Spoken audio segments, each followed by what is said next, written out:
magdaan ni outgoing President Rodrigo Duterte at incoming President Bongbong Marcos Jr. dito sa may Ayala Bridge. Inaasahan na magmumula sila maan sa General Solano Street at babaybayin ang Ayala Bridge hanggang makarating sa National Museum kung saan isasagawa ang formal post-taking ceremony ni Marcos Jr. bilang ika-17 presidente ng bansa. At ngayon may mga nakikita na tayo maan na PSG going to Ayala Bridge, isa, dalawa, tatlo, lima, PSG sakay ng motorsiklo ang binabaybay itong Ayala Bridge. Inaasahan natin na kasama nga ni outgoing President Bongbong Marcos Jr. o ni outgoing President Rodrigo Duterte, kumakaway Angelique, si incoming President Bongbong Marcos Jr. sa kanyang pagdaan dito sa may Ayala Bridge. At sa kapila na makita natin nakababa yung windows ng sasakyan niya, very secured itong area Katunayan, nasa 30 Manila Police yung naka-assign dito, nakapwesto din yung augmentation mula sa Region 3 at meron pang mga PFP personnel. Nakaantabay naman doon sa may Ayala Beach, sa may mga waterways dyan, sa bandang Pasig River, yung Philippine Coast Guard na mayroon namang deployment na nasa 3 tawan at may karagdagang 200 personnel na augmentation at may mga floating vessel para matiyak yung mahigpit na seguridad na isinasagawa dito pagdating na at pagdaan ni PBBM at outgoing President Rodrigo Duterte.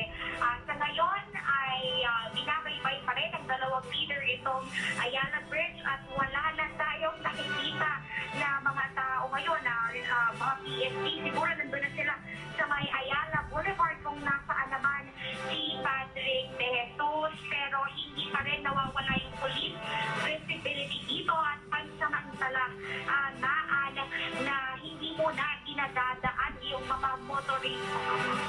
Tumaan na. Lagpas na sa akin. Sa'yo, Clazen Pardilia. Ayan, kumakaway po ngayon maging si Attorney Liza Marcos sa mga tao pong kanila pong nakakasalubong habang sila po ay bumabaybay dyan. Patungo po yan sa National Museum. Puntahan natin si Patrick De Jesus. Patrick De Jesus, kamusta dyan sa iyong lugar? Yes, Dayan. Dito nga sa may Ayala Boulevard ay dumaan na yung convoy ng mga sasakyan kung nasaan sina Pangulong Rodrigo Duterte at incoming President Bongbong Marcos. Sa ngayon nga ay napakahaba ng convoy, Dayan. At ito, nakita na natin yung presidential card, itong presidential card number 1 kung nasaan sina PRRD at PBBM, at ito ang convoy ay papunta doon sa may National Museum Fine Arts kung saan manunumpa si President-elect Bongbong Marcos Jr.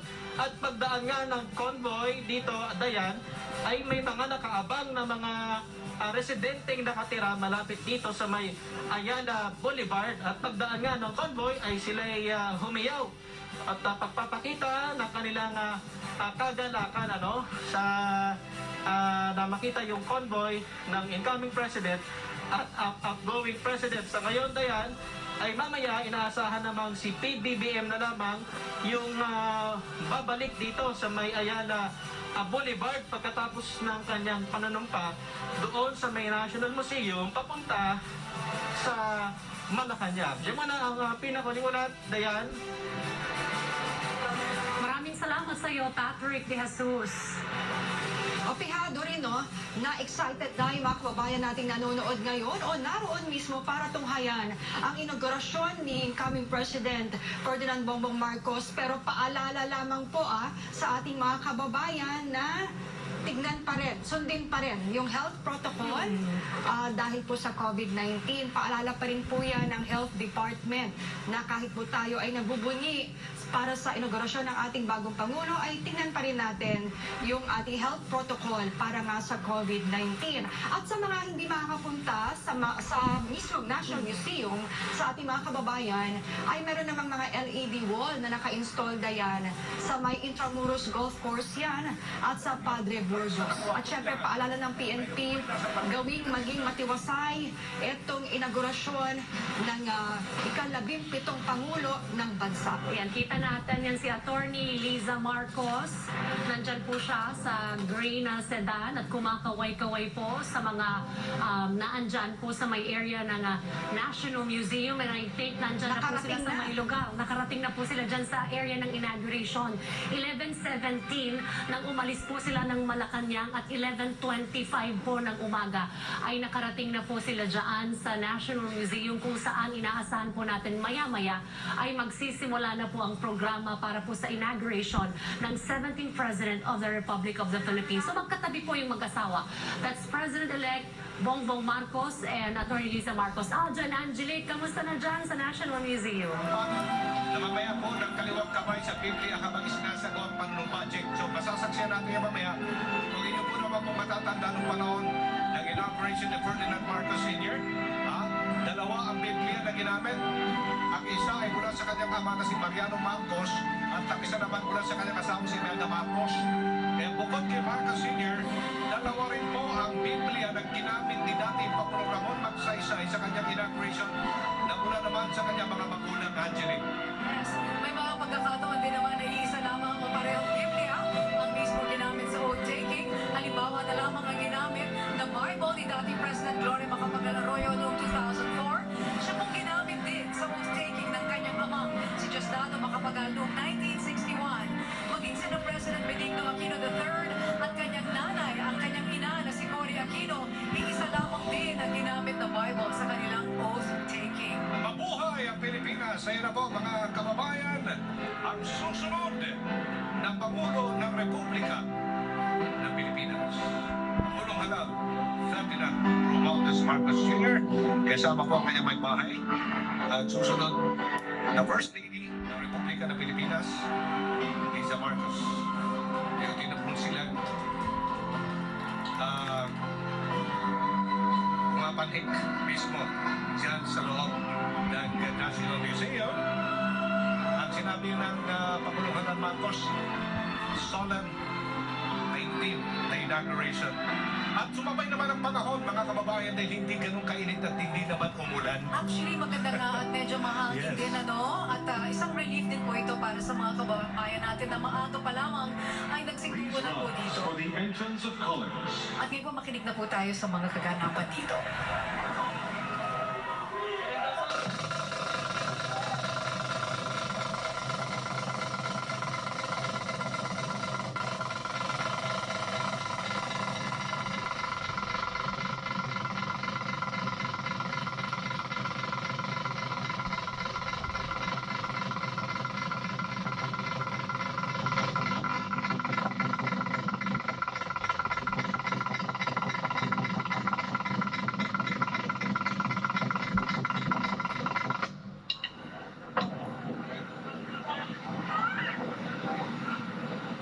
All rise for the Philippine National Anthem.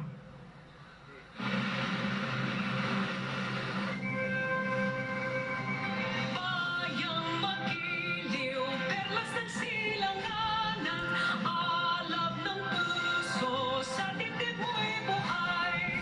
Lupang hinirang, duyan ka ng magiting, sa manlulupig, di ka pasisiil, sa dagat at bundok, sa simoy at sa langit mong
remain standing for the ecumenical prayer.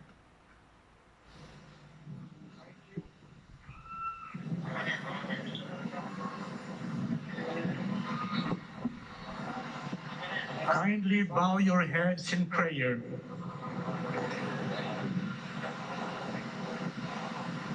Sa ngalan ng Ama at ng Anak at ng Espiritu Santo. Amen. O Diyos naming maawain at mapagmahal, kami ay nagpapasalamat sa araw na ito na inyong nilikha, puspos ng biyaya para sa mundo at mga Pilipino, kung saan aming tinatanggap ang aming bagong Pangulo. Nawa ang araw na ito ay maghatid ng pagkakataon upang maging ganap ang aming hinahangad na pagkakaisa, kaunlaran at kapayapaan. Maging hudyat nawa ito ng tunay na pagbabago, paglilingkod at pag-asa. Sa ngalan ni Kristo na aming Panginoon, kasama ng Espiritu Santo. Amen. Bismillahirrahmanirrahim. قال ربكم ادعوني أستجب لكم. Ya Allah, the most gracious and the most merciful, please fill our mind and soul with good health and wellness forever. Bless us and our future leader, Ferdinand Romualdez Marcos Jr., a good health and spirit of wisdom, so that he may serve his countrymen. We pray that our nation be crowned with compassion and nurtured by your love. ربنا آتنا في الدنيا حسنة وفي الآخرة حسنة وقنا عذاب النار وادخلنا في جنة مع الأبرار. يا عزيز يا غفار يا رب العالمين. Panginoon po naming Diyos, banal ka po at makapangyarihan sa lahat. Pakitanggap po ang aming tao sa pusong pasasalamat sapagkat taglay pa naming lahat ngayon ang aming buhay at ang aming lakas. Sasaksihan po namin ang panunumpa ng bagong Pangulo ng aming Republika. Nagmamakaawa kaming lahat na tulungan mo po ang aming Pangulo, maging lahat ng mga nangunguna sa aming pamahalaan, maipatupad ng pantay-pantay lahat ng mga batas, tungo po sa pag-unlad ng aming lipunan. Hinihiling po namin maghari sa amin ang iyong katwiran, sa ngalan po Ama ng aming Panginoong Hesukristo. Amen. Mapagpala po namin Diyos, binabalik po namin ang papuri at pasalamat sa inyong saganang biyaya na sa kabila ng mga krisis, pandemya, kami po ay patuloy na tumitingin na kami po ay merong bagong lipunan na kung saan ang bawat isa sa amin ay magkakaisa upang kami po ay umunlad. Panginoon, inyo pong puspusin ng biyaya ang aming bagong Pangulo. 10 po ng kanyang buong sambahayan at pamilya. Gayun din po ang lahat ng mga gabinete, ang kanyang administrasyon. At salamat po na kami ay walang dapat ipangamba sapagkat kayo po'y nangako na kayo po ang sa amin. Ito po ang aming pakiusap sa pangalan po ng aming Panginoong Yesus. Amen. Salamat po Ama sa pag-ibig na pinupuno niyo sa puso ng bawat Pilipino. Pag-ibig na maaaring sandalan, gawing pundasyon at balangkas ng aming pagkakaisa. Patuloy niyo po kaming pag-umapawi ng pag-ibig sa bayan, sa inyo at sa aming kapwa. Sa pangalan ng Panginoong Yesus. Aming Amang manlilikha at tagapagpatuloy, Nagkalakasan sa buhay ngayon na nagtatalaga sa sa inyong hinirang na maging Pangulo at lingkod ng bayan, si Ginoong Ferdinand Bongbong Romualdez Marcos Jr. sa kanyang pamumuno at pamamahala. Liwanagan niyo po siya ng inyong maningning na ilaw. Kasihan at puspusin ng inyong banal na diwa. Lapakan ng inyong mapagpalang kamay. Pangunahan at akayin ng inyong makatwirang tinig at patuloy na pagkalooban ng nag-uumapaw na pag-ibig at pagmamalasakit sa sambayanang Pilipinas. Bigyan niyo po siya ng mga makakatuwang sa pamamahala na may busilak na kalooban, mga manunungkulang na alam, mabunga at marubdob ang pagmamahal sa bayan. Kami po lahat na mamamayan ay patuloy ninyong gabayan na maging matapat sa aming mga tungkulin sa bayan para sa isang maunlad at nagkakaisang Pilipinas. Sa maiksing sandali po ng tahimik na pakikipagniig sa ating Ama sa Langit, ipabatid natin ang ating mga niloloob at pasalamat.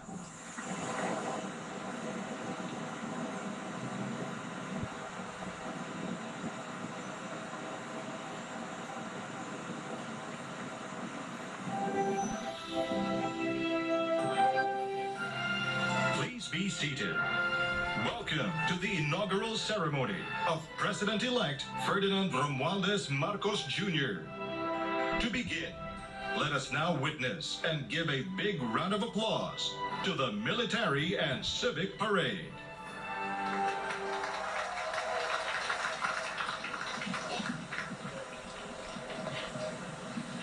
Sa makasaysayang araw na ito, ating binibigyang pugay ang bagong Pangulo ng Republika ng Pilipinas, Pangulong Ferdinand Romualdez Marcos Jr. Kung kaya't narito po ang isang parada bilang pagpaparangal.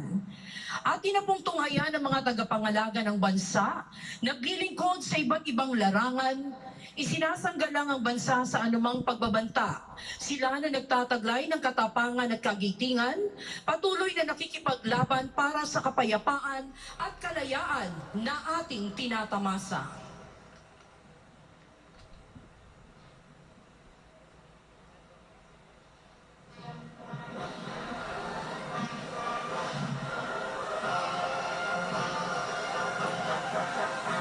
Bumubungad po ang parada na kinabibilangan ng ating core ng mga kadete ng Sandatahang Lakas at Pambansang Pulisya ng Pilipinas, gayon din po ang Tanod Baybayin.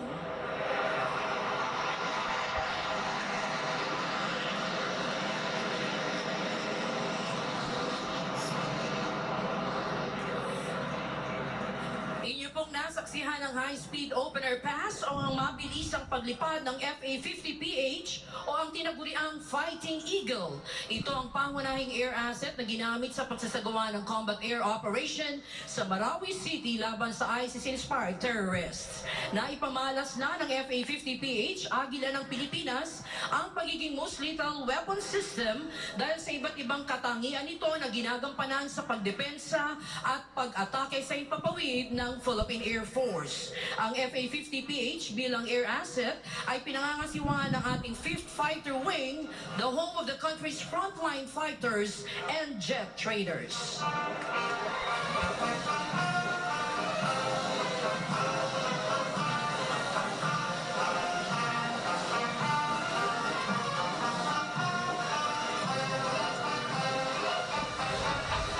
Namumuna po sa ating parada ang pinagsamang banda ng Sandatahang Lakas ng Pilipinas.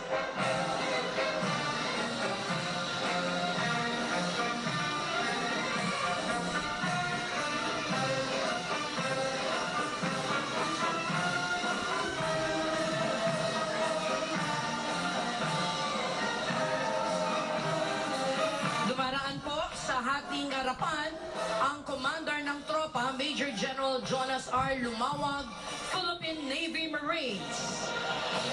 Ang unang brigada sa kasuotang gala ay nasa pamumuno ni Brigadier General Alvin P. Flores, Army.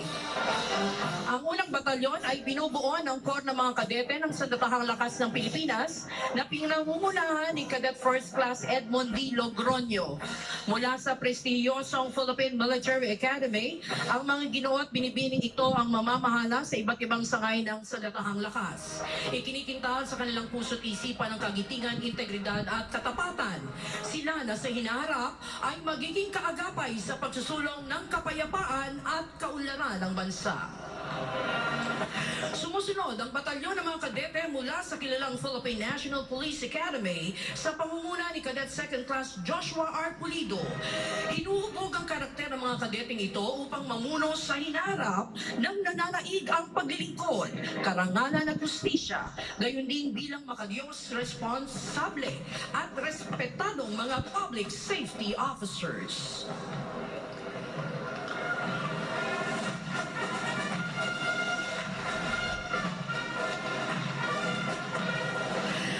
Tumayo po ang lahat para sa pagdating ng watawat ng Pilipinas.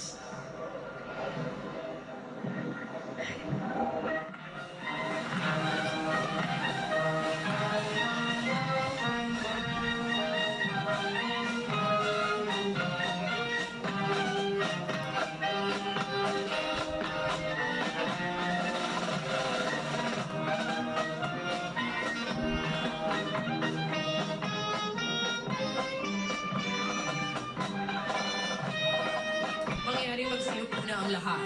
Ating natutunghayan ang mga sagisa mula sa sandatahang lakas, pambansang pulisya at sa tanod baybayin ng Pilipinas. Ang pangalawang brigada sa kanilang kasuotang battle dress attire ay pinamumunuan ni Brigadier General Joanis Leonardi B.D. Maano ng Air Force. Sumusunod ang batalyon ng Special Operations Forces ng sandatahang lakas sa pamumuno ni Commander Ray R.G. Habonete ng Navy. Binubuo ang batalyon ng Scout Ranger at Special Forces ng Philippine Army, Naval Special Operations Group ng Philippine Navy at 710 Special Operations Wing ng Philippine Air Force. Sila mga piling individual na ang kasanayan ay sa iba't ibang larangan at nakakaangat, lalo na sa mga espesyal na operasyon. Narito naman ang batalyon na binubuo ng kapulisan at tanod baybayin na pinamumunuan ni Police Lieutenant Colonel Joseph C. Bayan. Ang ating kapulisan na tagapagpatupad ng batas sa papanatili ng kapayapaan ng kaayusan at nagsisiguro sa kaligtasan ng ating mamamayan. Ang tanod baybayin ay nakatuon sa Maritime Search and Rescue, Maritime Law Enforcement, Maritime Safety, Marine Environmental Protection, at Maritime Security. Tungayan natin ang mga sasakyan at gamit pandigma ng sandatahang lakas ng Pilipinas, pambansang pulisya ng Pilipinas at tanod baybayin ng Pilipinas, gayon din ang mga tauhang kabilang sa mga espesyal na unit, kasama na din po ang pagsuportang unit. Nangunguna ang mga espesyal na unit ng sandatahang lakas ng Pilipinas. Nariyan po ang Explosive Ordnance and Disposal Units, kabilang na rin po ang Chemical, Biological, and Radiological Nuclear Teams. Sumusunod naman po ang Kia Light Tactical Vehicle at Troop Carrying Vehicle. Narito rin po ang labing-isang Metro Rigid Hull Inflatable Boat ng Naval Special Operations Group ng Philippine Navy. Ginagamit ito sa mga espesyal na operasyon bilang suporta sa maliliitang SEAL Operation. Ang tinaguriang combat arm of decision ng Armored Assets. Nangunguna ang Commando B-150 na pangunahing nakadesenyo para sa panloob na operasyong panseguridad ng bansa.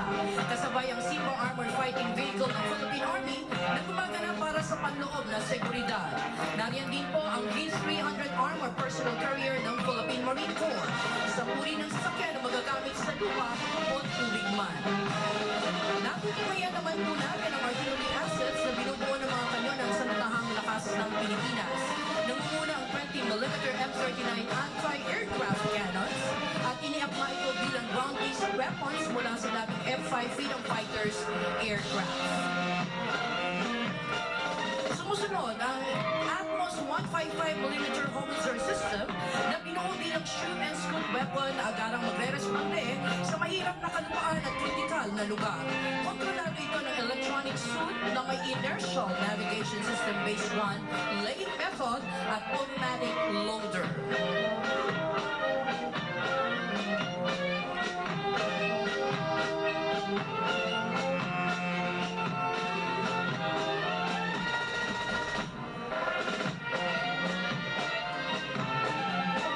Nasa ating harapan ang 105mm howitzers. Sumusuporta ang mga ito sa mga puwersang nasa gitna ng operasyong militar. Ang gamit pandigmang ito ay nagbibigay ng close fire support.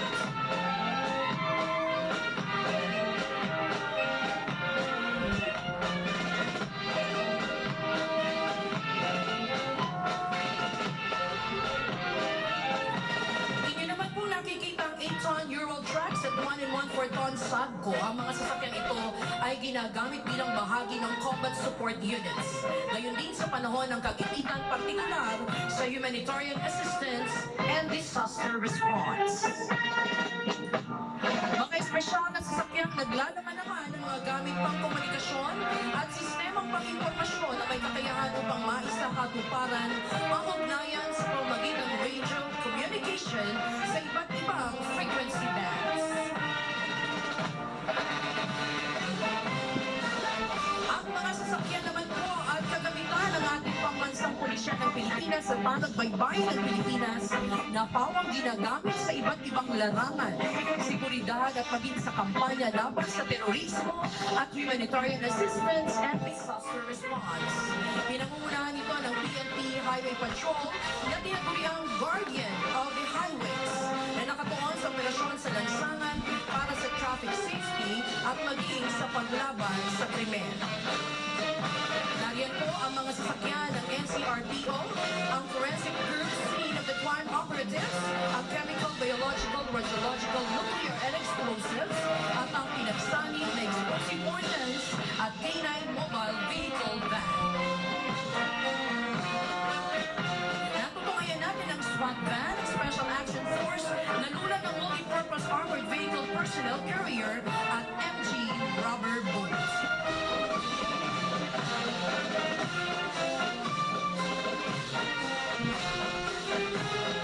Mula naman sa Tanod Baybayin, nariyan ang bomb squad, ambulance at mga patrol cars.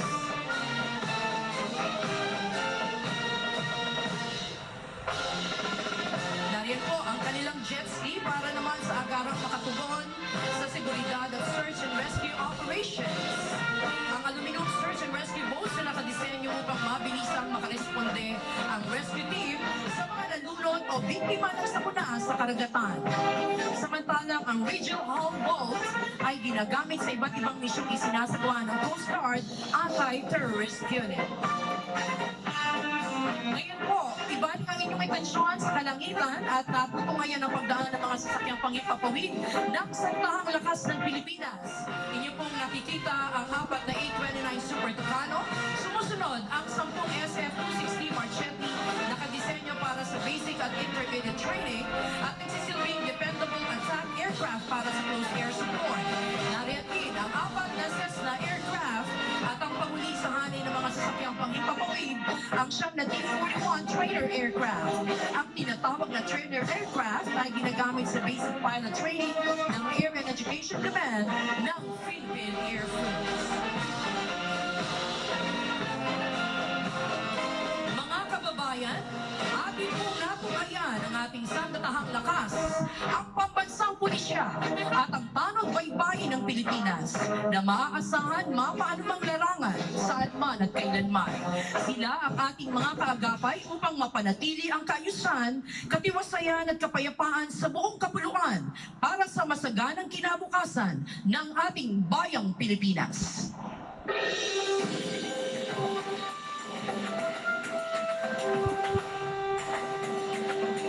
Mula naman sa iba't ibang sektor ng ating lipunan.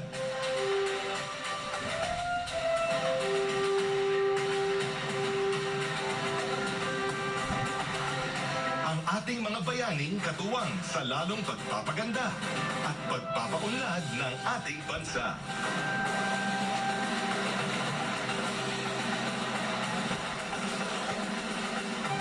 Ang ating mga medical frontliners.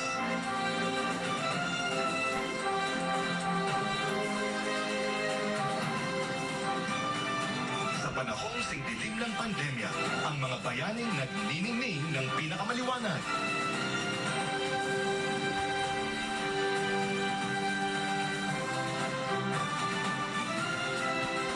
Sila ang ating mga medical at healthcare frontliners.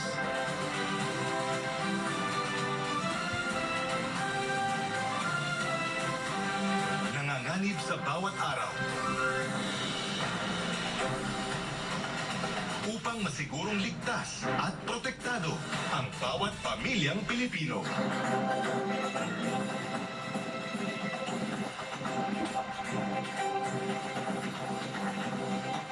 Ang ating mga overseas Filipino workers.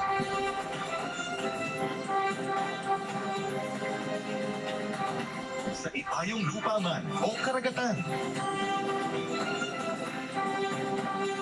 Ang manggagawang Pilipino ay tinitingala ng ibang bayan. Dahil sa kanilang husay,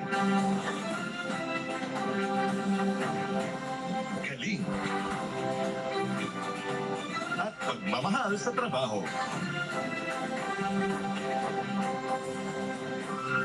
Karangal-rangal ang kanilang mga sakripisyo.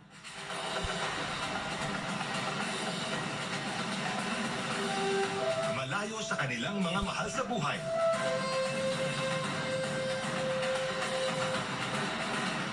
Kapalit ng kanilang di matatawarang kontribusyon sa ating ekonomiya.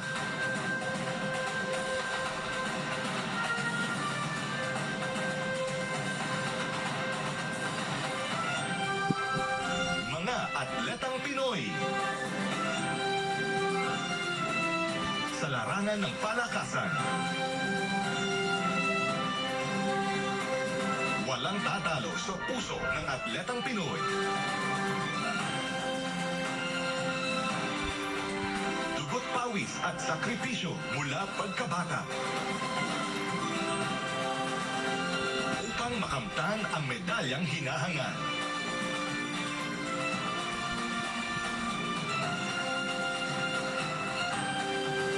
Ang karangalang inyong dala para sa bansa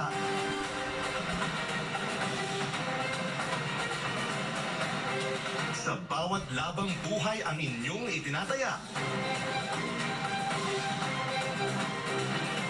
ay kabayanihang ating kinikilala.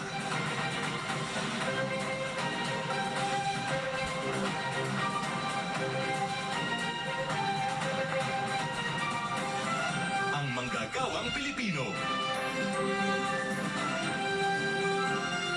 Kinikilala bilang haligi ng ating pag-unlad bilang isang bansa.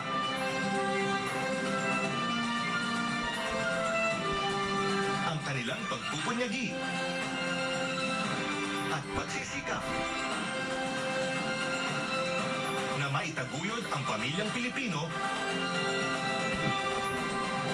sa kabila ng anumang balakid ay ating bigyang dangal. Anumang industriya o antas ng panunungkulan, ang bawat manggagawang Pilipino ay bahagi ng pagbabago.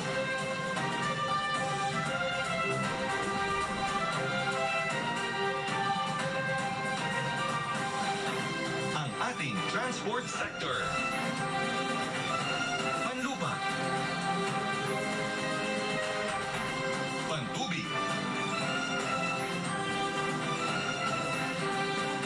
O panghimpapawid.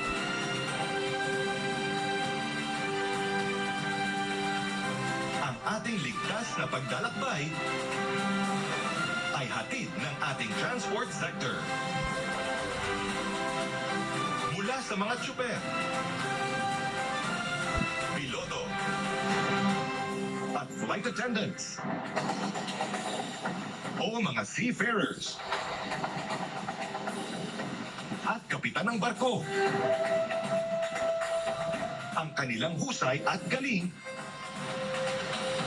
ay katuwang natin sa paglalakbay tungo sa maunlad na bukas.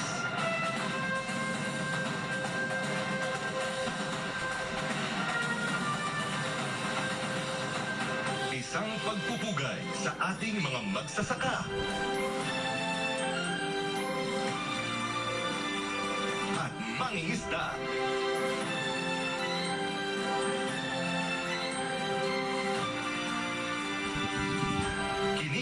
natin ang huwarang kontribusyon ng ating mga bayani sa pagpapaunlad ng sektor ng agrikultura.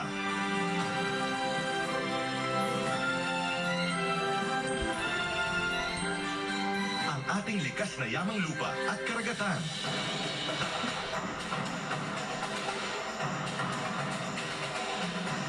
Kasama ang mga makabagong teknolohiya.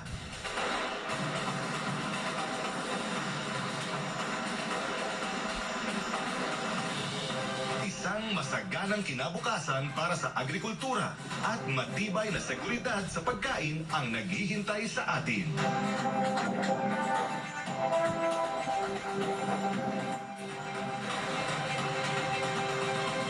Ang ating Street Management Services Sector.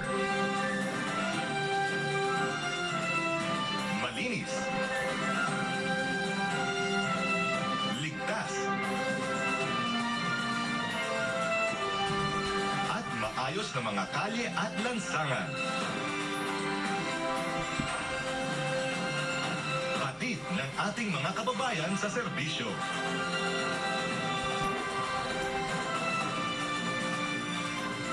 Sinisigurong malinis ang ating kapaligiran.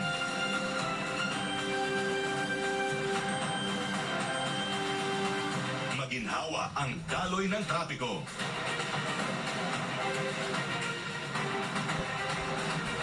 At ligtas ang ating publiko sa daan. Saludo po sa inyo.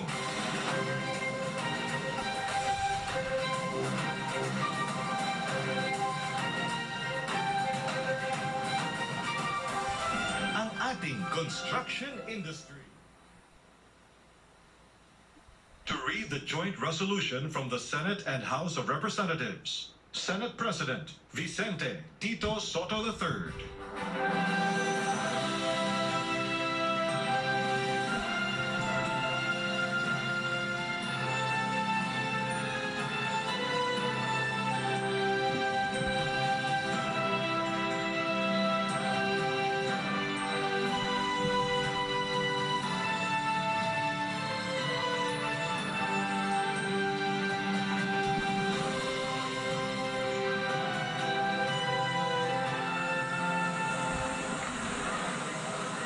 As the Senate President and co-chair of the joint public session of Congress that canvassed the votes for presidential and vice presidential candidates in the national elections held on the 9th of May, 2022, it is my distinct honor and privilege to join you in this historic occasion and read the dispositive portion of the resolution of both houses, which proclaimed the duly elected President and Vice President of the Republic of the Philippines. The dispositive portion of the said resolution reads as follows. Resolved further to declare that candidate Ferdinand Bongbong Marcos Romualdez Marcos Jr.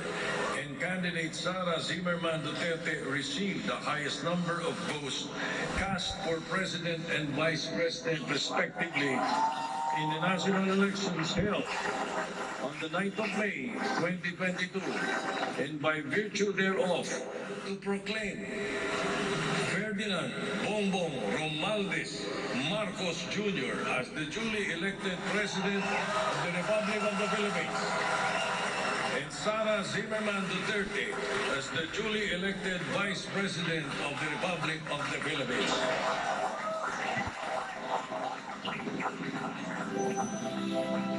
To administer the oath of office to President-elect Ferdinand Romualdez Marcos Jr., Chief Justice Alexander G. Gasmundo.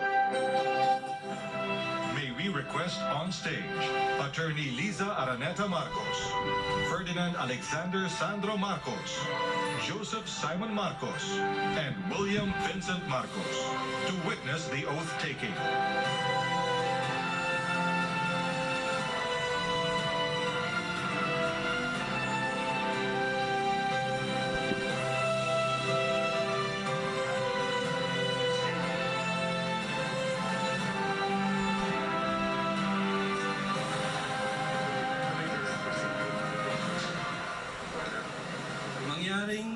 Itaas ang kanang kamay at si Ferdinand Romualdez Marcos Jr. Si Ferdinand Romualdez Marcos Jr.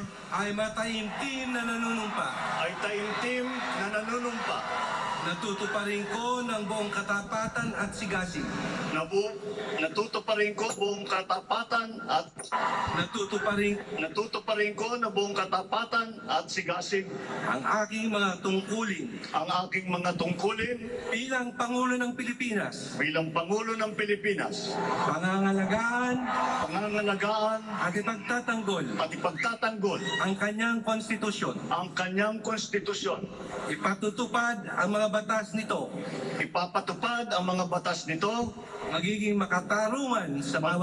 Magiging makatarungan sa bawat tao. At itatalaga ang aking sarili. Sa paglilingkod sa bansa. Kasinawa ako ng Diyos. Congratulations, Mr. President.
Excellencies, ladies and gentlemen, the President of the Republic of the Philippines, President Ferdinand Romualdez Marcos Jr.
His Excellency David Hurley, Governor General of Australia, and First Lady Linda Hurley, Their Excellencies, Special Envoys, and Heads of Delegations, His Excellency, Most Reverend Charles John Brown, and the esteemed members of the Diplomatic Corps, Vice President Sara Duterte,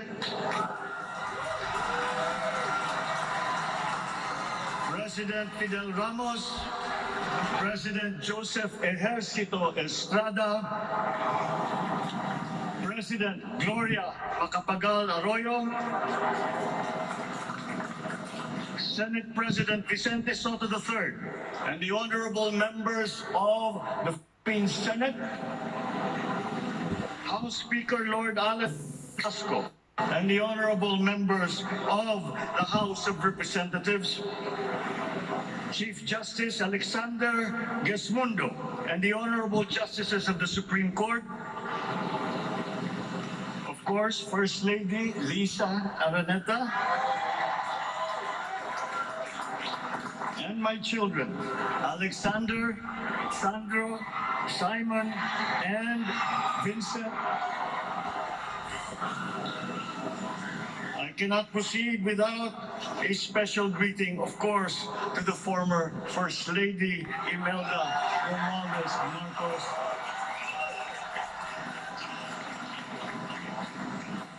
Other distinguished guests, ladies and gentlemen, my friends, ang aking minamahal na mga kababayan, magandang tanghali po sa inyong lahat. This is a historic moment for us all. I feel it deep within me. You, the people, have spoken, and it is resounding. When my call for unity started to resonate with you, it did so because it echoed your yearnings, mirrored your sentiments, and expressed your hopes for family, for country, and for a better future. That is why it reverberated and amplified as it did to deliver the biggest electoral mandate in the history of Philippine democracy.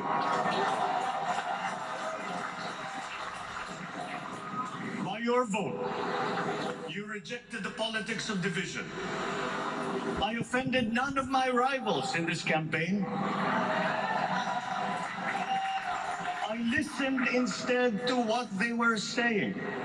And I saw little incompatibility with my own ideas about jobs, fair wages, personal safety, and national strength, and ending want in a land of plenty. I believe that if we but focus on the work at hand and the work that will come to hand, we will go very far under my watch. You believe that too. At pinakinggan ko ang tinig ninyo na ang sinisigaw ay pagkakaisa, pagkakaisa, pagkakaisa. We will go farther together than against each other, pushing forward, not pulling each other back, out of fear, out of a misplaced sense of weakness. But we are the furthest from weak. The Filipino diaspora flourishes even in the most inhospitable climes, where they are valued for their quality. The changes we seek will benefit all and will shortchange no one. I was not the instrument of change. You were that. You made it happen. I am now. You picked me to be your servant, to enable changes to benefit all. I fully understand the gravity of the responsibility that you've put on my shoulders. I do not take it lightly, but I am ready for the task. I will need your help. I want to rely on it. But rest assured, I do not predicate success on the wide cooperation that's needed. I will get it done. I once knew a man who saw what little had been achieved since independence in a land of people with the greatest potential for achievement. And yet, they were poor. But he got it done, sometimes with the needed support, sometimes without. So will it be with his son. You will get no excuses from me.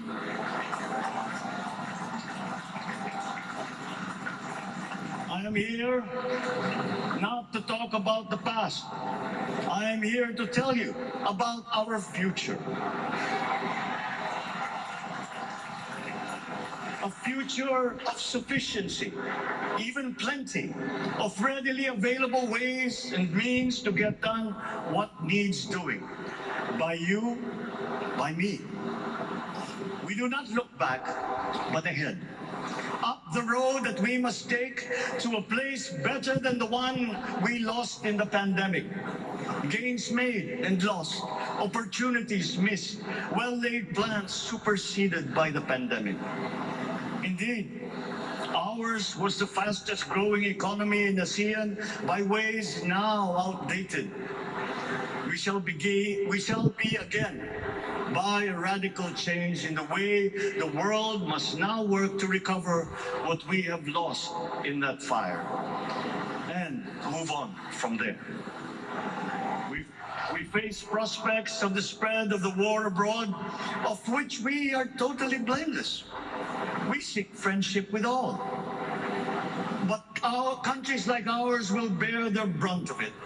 And if the great powers draw the wrong lessons from the ongoing tragedy in Ukraine, the same dark prospect of conflict will spread to our part of the world. Yet, there is more out there. Like going forward by new ways of doing that the pandemic forces to adopt. A stronger resilience, quicker adaptability. They are our best prevention. They are our best protection. Quiet reflection in a rough and tumble campaign of a breadth and intensity never experienced revealed some of them. Such as a willingness to listen despite the noise, the hesitation to quarrel over differences, and to never, ever give up hope of reconciliation. These gave me the peace to ponder deeper. There are hints of a road not taken that could get us out of here quicker, to something better, something less fragile. There is also what you, the people, did to cope. But this time empowered by new techniques and more resources. You got by, getting some of what you needed with a massive government help. And for this, I thank my predecessor for the courage of his hard decisions.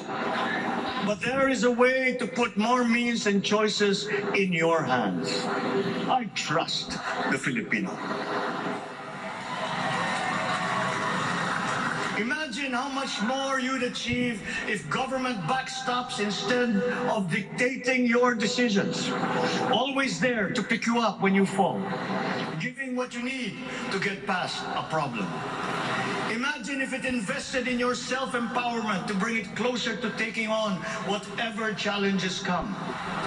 Imagine a country that, in almost every sense, is you. Now imagine what you and government can achieve together. We did it in the pandemic. We will do it again. But again, I will not predicate my promise to you on your cooperation. You have your own lives to live, your work to do, and there too I will help. Government will get as much done alone without requiring more from you. That is what government and public officials are for. No excuses, just deliver. It was like that once upon a time.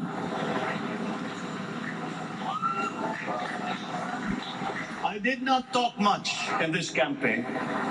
I did not bother to think of rebutting my rivals. Instead, I searched for promising approaches better than the usual solutions. I listened to you. I did not lecture you who has the biggest stake in our success. And the forthcoming State of the Nation will tell you exactly how we shall get this done. In this fresh chapter of our history, I extend my hand to all Filipinos. Come, let us put our shoulders to the wheel and give that wheel a faster turn to repair and to rebuild and to address challenges in new ways to provide what all Filipinos need to be all that we can. We are here to repair a house divided, to make it whole, and to stand strong again in the bayanihan way expressive of our nature as Filipinos. We shall seek, not scorn dialogue, listen respectfully to contrary views, be open to suggestions coming from hard thinking and unsparing judgment, but always from us, Filipinos. We can trust no one else when it comes to what is best for us. Past history has often proven that. Solutions from outside divided us. None deepened our understanding. They were always at our expense. Never forget, we are Filipinos. One nation, one republic, indivisible. We resisted and never failed to defeat foreign attempts to break up our country in my father's watch. His strongest critics have conceded that. So let us all be part of the solution that we choose. In that lies the power to get it done. Always be open to differing views, but ever united in our chosen goal. Never hesitating to change it, should it prove wanting. That is how agile, resilient republics are made. Our future we decide today. Yesterday cannot make that decision anymore, nor can tomorrow delay it. The sooner we start, the surer and quicker the prospect of achieving our future. These are troubling times. What's happening to others can happen to us, but it will not. We see what's happening. We are witness to how it is being stopped, and we have seen the glory that crowns struggle against all odds. Giving up is not an option. We've been through times of bitter division, but united, we came through to this when it shall begin again, but better. The campaigns I've run have taken me here where I stand today. I listened to you, and this is what I have heard. We all want peace in our land. You and your children want a good chance at a better life in a safer, more prosperous country. All that is within reach of a hard-working, warm, and giving race. Your dreams are mine. Pangarap nyo ay pangarap ko. How can we make them come true? How can we do it together? But I will take it as far as anyone with the same faith and commitment can, as if it depended entirely on himself. Sa pangarap na maging mapayapa ang ating bansa, ang pangarap nyo ay pangarap ko. Sa pangarap na maging maunlad ang ating bansa, ang pangarap nyo ay pangarap ko. At sa pangarap na maging mas masinang ang kinabukasan natin at ng ating mga anak, ang pangarap nyo ay pangarap ko. We are presently drawing up a comprehensive, all-inclusive plan for economic transformation. We will build back better by doing things in the light of the experiences that we have had, both good and bad. It doesn't matter. No looking back in anger or nostalgia. In the road ahead, the immediate months will be rough, but I will walk that road with you. The pandemic ravaged bigger economies than ours. The virus is not the only thing to blame. What had been well built was torn down. We will build it back better. The role of agriculture cries for the urgent attention that its neglect and misdirection now demands. Food self-sufficiency has been the key promise of every administration. None but one delivered. There were inherent defects in the old ways and in recent ways too. The trade policy of competitive advantage made the case that when it comes to food sufficiency, a country should not produce but import what other countries make more of and sell cheapest. Then came Ukraine. The most vulnerable when it comes to food are the countries furthest away from the conflict, those bearing no blame for provoking it. Yet they face the biggest risk of starvation. If financial aid is poured into them, though it never is, there is nothing to buy. Food is not just a trade commodity. Without it, people weaken and die. Societies come apart. It is more than a livelihood. It is an existential imperative and a moral one. An agriculture damaged and diminished by unfair competition will have a harder time or will have no prospects at all of recovery. Food sufficiency must get the preferential treatment the richest free trade countries always gave their agricultural sectors. Their policy boils down to don't do as we do. Do what we tell you to. I'm giving that policy the most serious thought if it doesn't change or make more allowances for emergencies with long-term effects. There is a parallel problem in our energy supply. Sufficient fossil fuel-free technology for whole economies has yet to be invented. And it is not long-term effects. There is a response of the richest countries to the war in Ukraine. But surely, a free world awash with oil can assure supplies. Or we will find a way. We are not far from oil and gas reserves that have already been developed. What we teach in our schools, the materials used must be rethought. I am not talking about history. I'm talking about the basics, the sciences, sharpening theoretical aptitude and imparting vocational skills, such as in the German example, alongside the national language with equal emphasis and facility in a global language, which we had and lost. Let us give OFWs all the advantages we can for them to survive and to thrive. Our teachers from elementary up are heroes fighting ignorance with poor paper weapons. We are condemning the future of our race to menial occupations abroad. Then they are exploited by traffickers. Once we had an education system that prepared coming generations for more and better jobs. There is hope for a comeback. Vice President and soon-to-be Secretary of Education, Sara Duterte Carpio, will fit that mission to a T. Unprepared, under-equipped, and understaffed to fight the next pandemic. To start with, we never got over the pandemic of poor, if any, free public health. The last major upgrade of a public health system, exemplified by the resources poured into PGH, predates the current shambles by 3 generations. Our nurses are the best in the world.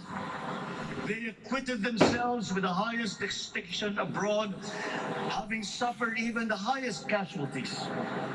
With the same exemplary dedication at home, they just got by. They are out there because we cannot pay them for the same risk and workload that we have back here. There will be changes starting tomorrow. I am confident because I have an OPLEC in my cabinet. There were were shortcomings in the COVID response. We will fix them out in the open. No more secrets in public health. Remember, I speak from experience. I was among the first to get COVID. It was not a walk in the park. My father built more and better roads, produced more rice than all administrations before his. President Rodrigo Roa Duterte built more and better than all the administrations succeeding my father's. Much has been built, and so well, that the economic dogma of dispersing industry to develop the least likely places has been upturned. Development was brought to them. Investors are now setting up industries along the promising routes built. And yet, the potential of this country is not exhausted. Following these giant steps, we will continue to build. I will complete on schedule the projects that have been started. I'm not interested in taking credit. I want to build on success that's already happening. We will be presenting the public with a comprehensive infrastructure plan. 6 years could be just about enough time. No part of our country will be neglected. Progress will be made wherever there are Filipinos, so no investment is wasted. The recovery of Philippine tourism with its emphasis on accessing nature's beauty, I am sure will exceed expectations. And bigger is not always better, but there's something to be said for economies of scale. And yet the country invites investments in fast-rising industries with quick returns and inflicts irreparable damage for future generations. We have yet to see large-scale practical solutions to pollution, though some are beginning to emerge. But there are tried and proven new ways of mitigation. Blades have been turning over the sand dunes of Ilocos Norte, harnessing a power all around, but unseen, long before this day. I built them. The rich world talks a great deal, but does a lot less about it than those with much less, but who suffer more death and destruction from climate change and lack of adaptation. We will look to our partners and friends to help the Philippines, who, despite having a very small carbon footprint, is at the highest risk. First, spare victims, then help them recover, and move on to lessen the harmful impact of climate change. We too have our part to play. We are the third biggest plastics polluter in the world. But we won't shirk from that responsibility. We will clean up. You will not be disappointed, so do not be afraid. With every difficult decision that I must make, I will keep foremost in my heart and in my mind the debt of gratitude I owe you for the honor and responsibility that you have conferred on me. Whatever is in a person to make changes for the better of others, I lay before you now in my commitment. I will try to spare you. You have your other responsibilities to carry. But I will not spare myself from shedding the last bead of sweat or giving the last ounce of courage and sacrifice. And if you ask me why I am so confident of the future, I will answer you simply that I have 110 million reasons to start with. Such is my faith in the Filipino.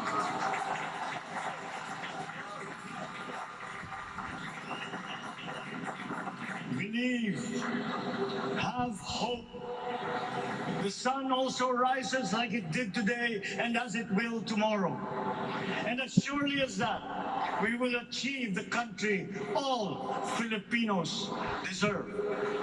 God bless the Philippines. God bless our work. Maraming salamat po sa inyong lahat. Mabuhay ang Pilipinas. Magandang tanghali po.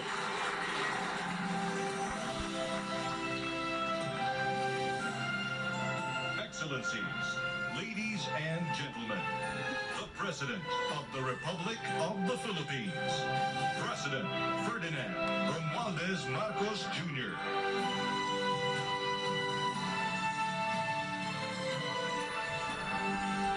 We will now have a photo opportunity with President Ferdinand Romualdez Marcos Jr.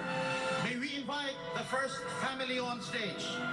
First Lady Liza Araneta Marcos, Ferdinand Alexander Sandro Marcos, Joseph Simon Marcos, and William Vincent Marcos. Romualdez Marcos Jr. At ito po ay nagsimula pagkatapos nga po ng kanyang oath-taking at kasama po ang kanyang may bahay na si Mrs. Liza Araneta Marcos. At tumagal ng 25 minutes, Aljo, ang kanyang talumpati at marami siyang binanggit. Ano yung mga highlights na narinig mo? Okay, ang una-una ay in-emphasize ng Pangulong Ferdinand Romualdez Marcos Jr. This is a very historic moment na nagsalita na ang taong bayan.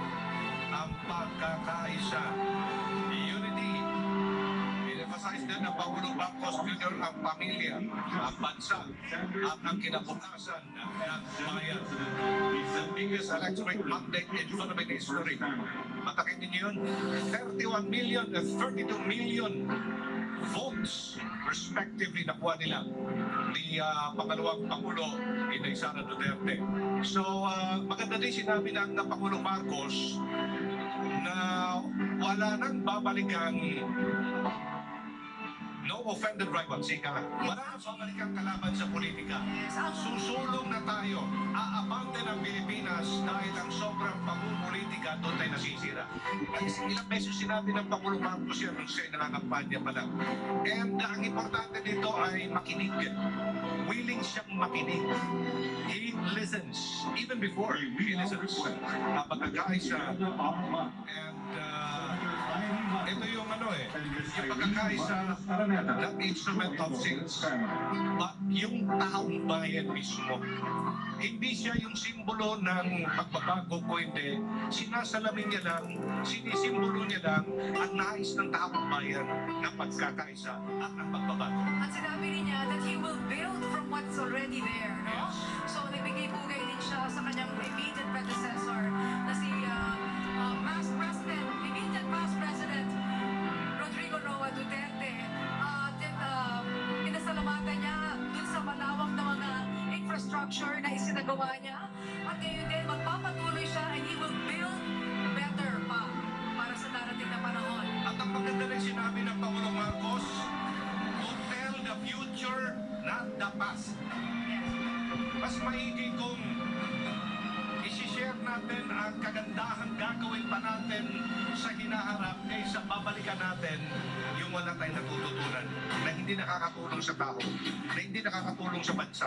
Mas maganda pag-usapan natin kung ano yung plano natin sa hinaharap. Ang dami nating dapat gawin. Ang pandemya, yung crisis, ang kakulangan natin, ang pagkain, i-address na ng Pangulong Marcos as incoming. In fact, siya na ngayon ang Agriculture Secretary. No? Secretary ng Department of Agriculture. Binanggit po niya yung self-sufficiency na matagal na po nating inaasam pero hindi pa rin po natin-deliver ng mga nakalipas na administrasyon. And ito ay dapat bigyan ng prioridad. Pinag-usapan din niya yung kanyang balakin sa energy supply. At ito sa edukasyon, pagbabalik sa sciences, vocational skills sa isang global language na tila napabayaan na rin ng ating bansa sa mga nakalipas na panahon. At bigyan ng mga OFWs ng mga advantages para sila ay mag-survive at mag-thrive. Yan ang pinaka-importante ngayon, Chief, no? Maganda din sinabi ng Pangulong Marcos, yung stronger resilience ng mga Pilipino. In fact, kilala ang mga Pilipino bilang resilient. Resilient tayo sa bagyo. Resilient tayo sa mga iba't ibang uri ng kalamidad. Ito pa, ang pandemya. Kagutuman, politika, mas pag-iigtingin pa natin ang pagiging resilient natin sa iba't ibang uri ng hamon ng buhay na kaya naman natin gagampanan yan kapag tayo nga ay nagkakaisa.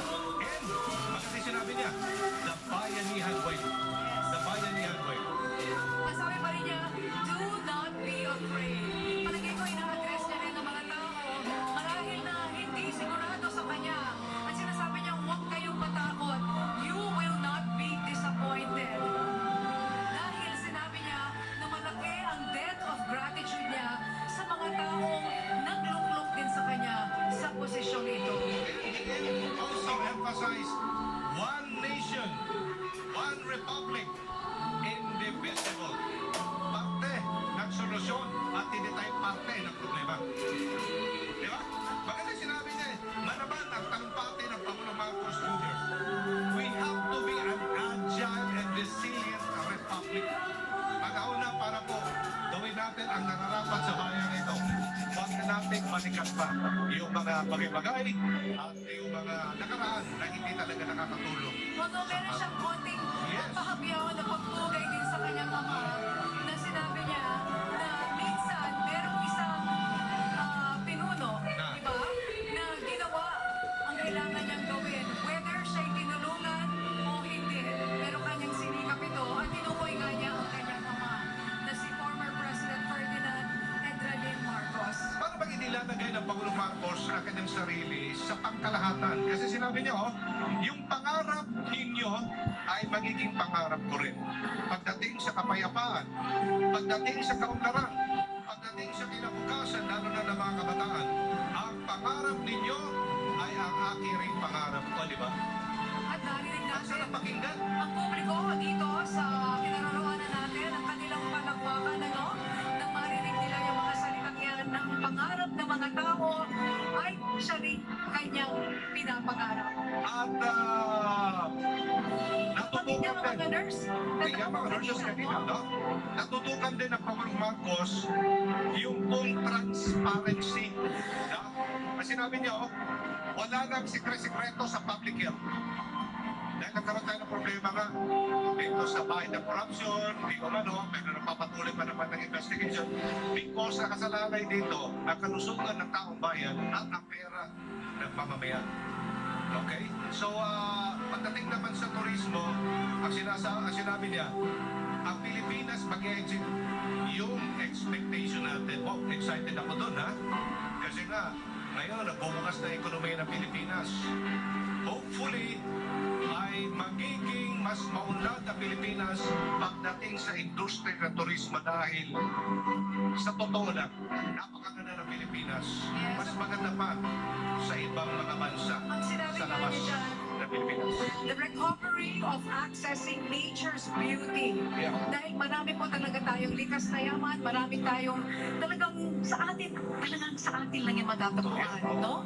Tulad ng powder white na dalampasigan dito sa Boracay. At bukod sa Boracay, marami pang ibang mga lugar na hindi pa nakikilala ng pwede na mga kapwa Pilipino natin at mga dayo. Kaya masabi ko sa iyo sumama ka nga sa amin, magmotor. Natungo ko na yung papunta doon sa Pagudpud, doon sa Northern Luzon at napakaganda, lalo na ng La Union, lalo na ng Aurora, napakaganda doon, Chip. Ang turismo, ang siyang isa sa mga susi na bubuhay sa atin. Pinagigit niya yung ating ding papel pagdating sa pangangalaga sa kalikasan. Yes. Yung pong sinabing, bigger is not necessarily better. So may mga bagay na yung economies of scale, kahit na maliliit lang yan, ay maaaring makatulong sa atin. Pero kailangan din natin gampanan ang role natin sa pagiging number 3 producer ng plastics. Number 3 producer ng plastic sa mundo. Ang malungkot, na tayo, na maliit na bansa, ay madalas din po nagiging biktima ng epekto ng climate change. So, meron din pong kailangan mapag-usapan dyan na tulong para po sa mga bansa katulad ng Pilipinas. And Ito pa, maganda dito sinabi niya. Ito yung magandang gawin natin na handa tayo magsakripisyo sa anumang bagay. Lalo na pag merong pagkakamali, lalo na pag merong dapat isakripisyo para sa ikauunlad ng bansa. At sinabi niya, siya mismo Yes. ay handang magsakripisyo sa mga haharapin pong mga problema at mga challenges ng bansa. And, ito pa, maganda sinabi niya. Hindi isa-isa pa yun, pinakinggan ko talaga buod. Yung kumpiyansa ng Pangulong Marcos Jr. sa ating kinabukasan. Confidence in the future because of our faith. Sa kanyang paniniwala. Katakin ninyo, paniniwala niya sa atin, sa ating mga Pilipino, na tayo ay individual. May sarili-sarili tayong ginagalawan, may sarili-sarili tayong disposisyon sa buhay. Pero naniniwala siya sa atin na kaya nating gawin ang ating responsibilidad bilang isang mamamayang Pilipino. Sabi niya, have faith in the Filipino, believe and have hope. We will achieve the country that we deserve. Yun ang kanyang mga binanggit, ano?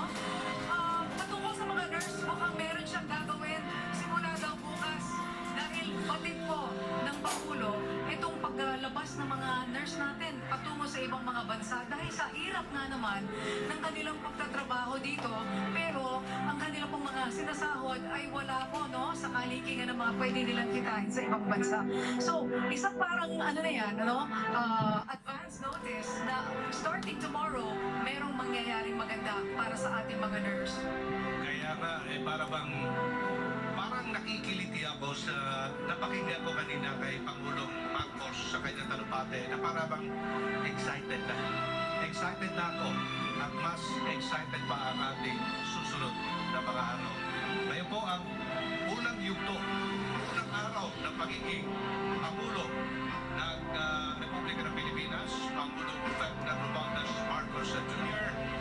Hindi po ito ang hindi lang ito ang una. Ito ay hindi lang it's not just the beginning, but itutuloy lang yung naumpisahan na nating mga Pilipino sa ating pakikipaglaban sa anumang uri ng digmaan. Marami mga digmaan ng ating Marami tayo napagdaanan. Ito na nga, pandemya. Itong sobrang mahal ng crudo ngayon. Umabot na ng 100 piso kada litro ng diesel. Isa pa sa mahalagang sinabi niya na ang solusyon mismo ay nasa sa ating mga kamay.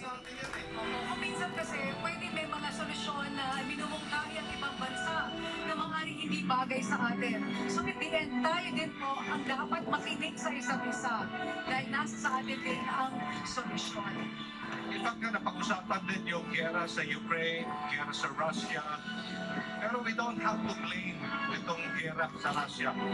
Kasi nga, sa Pilipinas pa lang, pagdating sa raw materials, pagdating sa pagkain, pagdating sa pagiging resilient ng mga Pilipino, alam nyo, sa totoo lang, kaya natin mabuhayin. Hindi tayo magpapadala ng nurses, hindi tayo magpapadala ng mga OFWs. Kaya natin buhayin ng sarili natin na hindi tayo aasa sa iba. Sa totoo lang, ha? Kumbaga, hindi dapat maging necessity na umalis ka sa bansa. Parang kumbaga, ano na lang yun, kung gusto mo lang, hindi dahil sa napipilitan ka at kumakapit ka sa patalim. Then alam naman natin, ang social costs ng mga Pilipinong umaalis. Mga pamilya nila naiiwan dito, mga mag-asawa nagkakahiwalay, at marami pa pong gawin na problema kapag ang mga kababayan natin ay nanalayo sa kanilang pamilya. Okay, mga kaibigan, mga kababayan, ito po pagkatapos ng inaugural address ng Pangulo Marcos Jr. sunod namang isasagawa yung Hot Honor. Yes. Sa third floor po yan ng National Museum. Isasagawa makasaysayan toast ni President Bongbong Marcos Jr. At may paglunsyo sa Philippines, Archbishop Charles John Brown. At bago pa man na may talaga ni Pope Francis, si Archbishop Charles Brown ay unang-unang naging apostolic nuncio ng Albania. Pero taong 2020 nag-appoint si Pope Francis na maging head ng Holy See's Diplomatic Mission ng Pilipinas. At matapos mo mapakante ang pwesto ng Apostolic Nuncio sa Pilipinas noong November 16, 2019, kasunod po yun ang paglipat kay Italia Archbishop Gabriel Giordano Caccia sa United Nations sa New York bilang head ng Holy See Permanent Observer Mission. Si US-born Archbishop Charles John Brown ay naglingkod dati bilang Assistant Parish Priest ng St. Brendan's Church sa Bronx. Kanina, nabanggit natin na sa third floor ng National Museum gaganapin ang kasaysayang La Dinner. Para lang din po sa kalaman ng publiko, sa third floor ng National Museum of Fine Arts na dati rin Congress Hall or the old legislative building.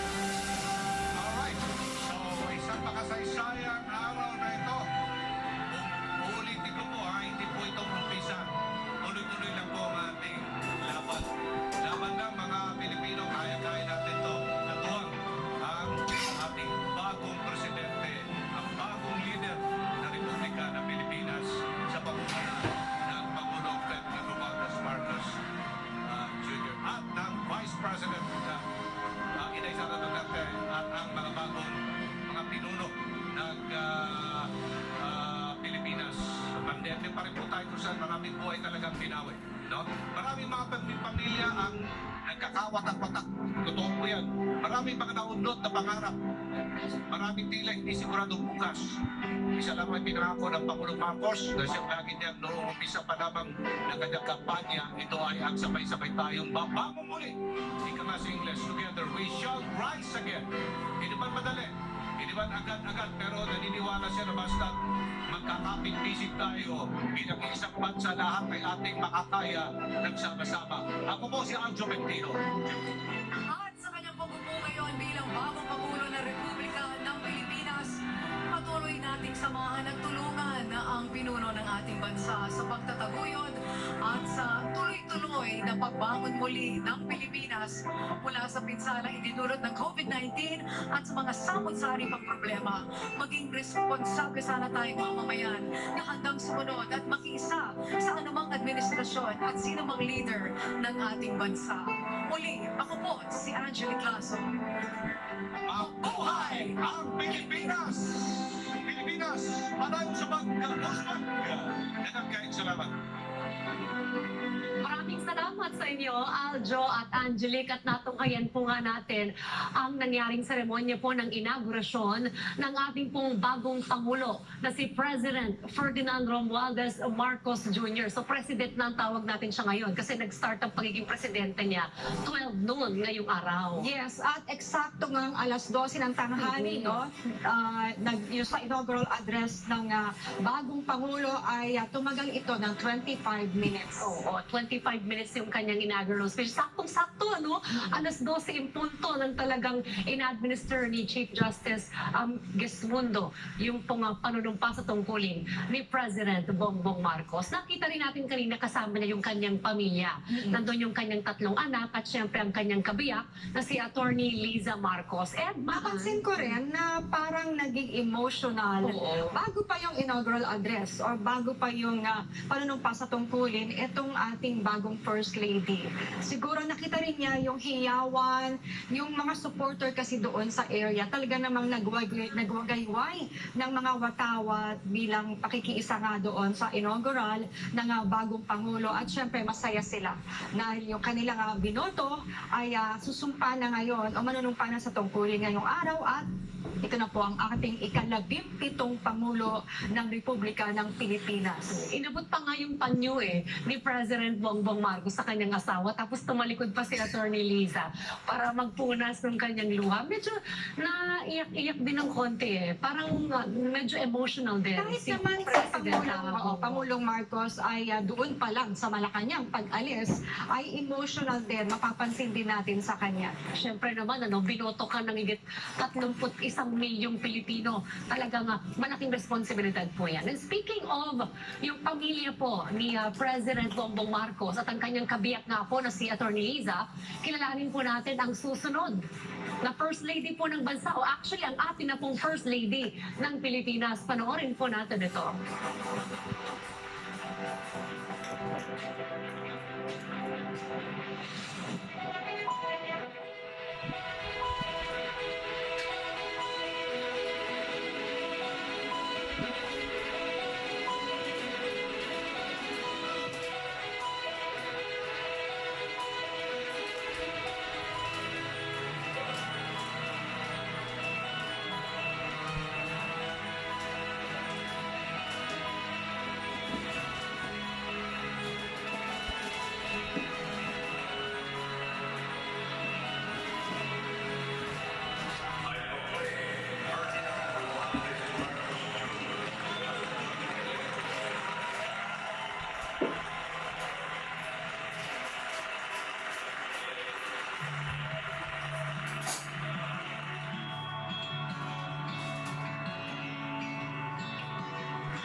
the thing that struck me first when I first saw her were her eyes.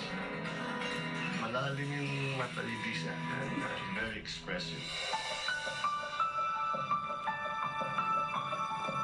Mula sa pagkakaibigan, umusbong ang pag-iibigan ni na Bongbong at Lisa Marcos sa isa't isa. We love to travel because we like to go to new places, see new things, do new things, eat new food, listen to new languages, learn new things. Medyo, in a way, I've been a bit of a culture all my life, and I think Lisa's picked up on that. So yes, we always enjoy going to new places and seeing. At ang pag-iibigan ng dalawa ay nauwi sa kasalan. Nandun kami sa Italy, nag-iikot-ikot lang kami. Tapos siyempre sa Italy, marami kang pupuntahan, simbahan eh.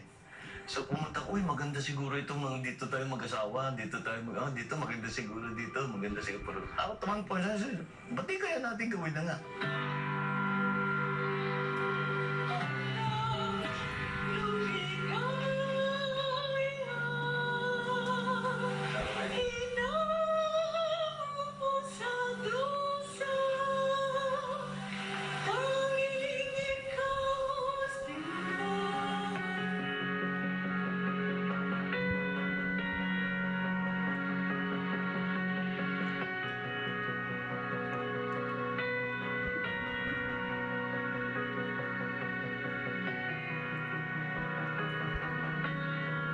Sina Sandro, Simon at Vince ang mga naging anak ng mag-asawa.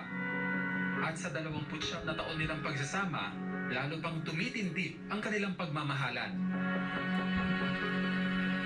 On our wedding day, I told you that there is nowhere else I would rather be than be with you. There's nowhere else I'd rather be than be at my wedding. It turns out, 25 years on, I still feel exactly the same way. Well, I'll tell you something that she can't resist. I can make her laugh even when she doesn't want to.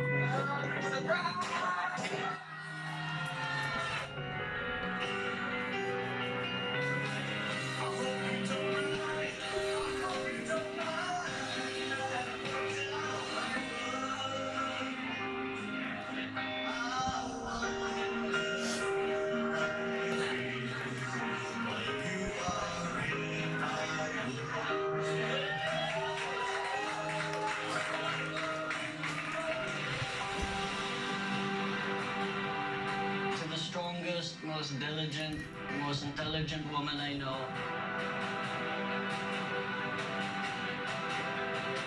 They say that a good wife is a gift of God. Well, Lisa, you are God's gift to me.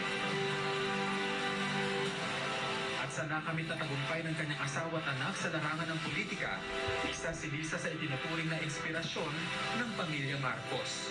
Malungkot dahil ito'y talagang alam ko, nakita ko, pinaghirapan niya, talagang binuhos niya ang kanyang sipag dito, ang kanyang galing dito. From nothing, nagkaroon ng isang magandang law firm. Ngunit wala tayong magagawa dahil siya ay magiging first lady, ay kailangan niyang bitawan ang kanyang interest doon sa kanyang law firm. Pinedicate niya talaga ang sarili niya doon sa practice niya ng law. At pamilya na ang tinuturing niya sa mga katrabaho niya.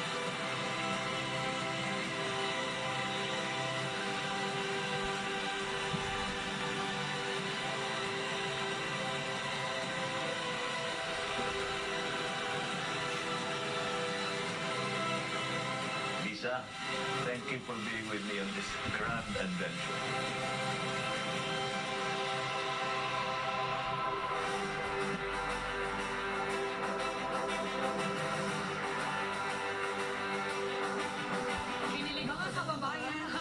Hinilig ako doon, Maan.